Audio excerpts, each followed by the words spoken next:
This book is 20 years old, so the kids, or maybe more, maybe 22 years old. So some of these kids are over 45, 50 years old, I don't know. They're old now. But I used to make a book like this on I wanted to document everything I was doing because I never heard of a jewelry class. The only jewelry course in, about 25 years ago that I heard about is I heard that Jakarta had one where kids were actually soldering silver and all, and I visited it. It still wasn't at our level, the level I started at ISB, which is trade level. Now we're talking about something that goes back 4,000 years. Please remember that, okay? So one of the things I did away with was grading. I just had terrible experiences grading. I had a big football player or a soccer player or rugby player type kid with his big emblem on and his ISB jacket, and he comes and he said, "Mr. Harper, could I talk to you after class?" And I said, "No, talk to me now. What's up?" And he said, "No, I'll talk to you about it after class." So the whole class left, and he sat down across from me, and I'm looking at him, and he said, "You know what Vera made?" And I said, "Vera? Who's Vera?" "The girl that sits next to me."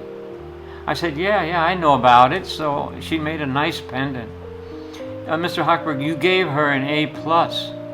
I said, "I did? I don't even remember the grade. Grades are not very important to me." He said, "Mr. Hochberg, they're very important to me because I have to worry about my accumulative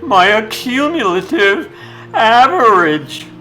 And I said, "Oh, for Christ's sakes, why are you worrying about this?" "Well, I'm looking at his face and his eyes are glassy and he starts to tear up and a tear goes down the side of his face while I'm talking to him." And I said, hey, don't get so emotional. It's not important." He says, "You gave her an A+ and you gave me an A. My ring was really nice." I said, "No, your ring was great. Your ring was great. All right, is it about the A+?" And he said, "Yes." I said, "You want an A+? You got an A+." And I started to stop thinking or worrying about grades at ISB. I thought for sure some administrator is going to pull me aside and they're going to give me an appointment. I'm going to go to his office and he's going to say, "Jerry, your grades are all A's or A+. Surely there must be somebody that's not A+ in your class." And then I was going to look him in the face and say, "You know what? There's nobody in my class that's not an A+. Can you believe that?" And that's been for every year. And I've been forced into this grading system, which goes back 400 years. I don't know why I'm doing this to kids. And these stupid little comments that I'm wasting my time on. "Oh, Johnny shows a lot of energy in class and a lot of enthusiasm. His soldering is almost perfect. And I love the way he loves learning." I'm so tired of writing this bullshit. So I stopped writing comments too. And I got a lot of help for it. I want you to know that. They wanted to know where my comments were. They weren't in. And I said, "That's right. And they're not going to be in either. And there's not even going to be a grade. My gradings are going to be either pass and fail. I'm not going to worry about this anymore. I've hurt so many kids because they're worried about this accumulative average. That's what they're worried about. And they shouldn't be worried about that. They should be worried about whether they can solder, precision soldering or not. They got to be worried about designing something and making something. So I want all the values to be intrinsic values and not these stupid extrinsic. Well, anyhow, let me get to the book. That's the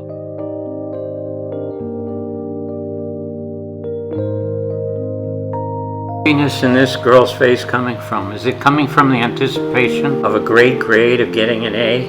No, she knows how to use 3 different pliers and to bend metal. She's never done that in her life before. She comes up with a great design for a fish. A student actually said to me, "We have a chance to put our ideas into integrity of precious metals." I can't even believe that a student would word it that way. First thing I ever did was watch silver and gold melt under the heat of a 2,000-degree torch. We made silver and gold bend to our will and become a personal design symbols dear to our lives. The teacher didn't tell us what to make. We invented it.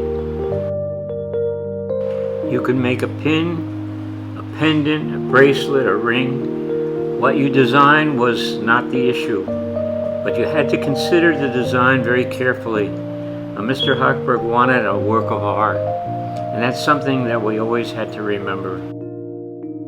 Jewelry saw can follow any line.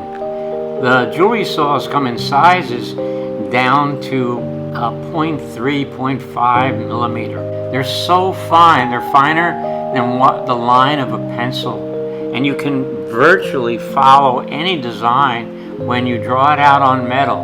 One way is to put the shoe polish on metal, white shoe polish, and then do your drawing on it, or you can use a self-sticking label. But anything that's in your head can be thought out and fabricated in silver. I had this student named Andrew Lai. His father was a quality control executive from Philips.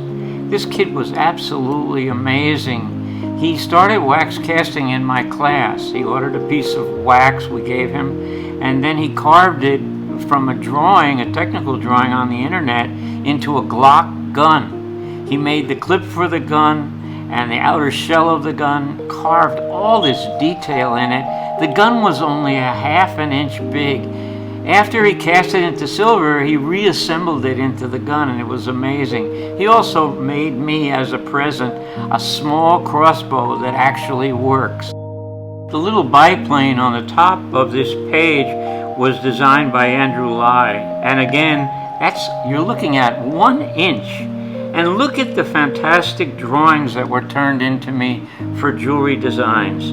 I didn't request these as assignments from the kids.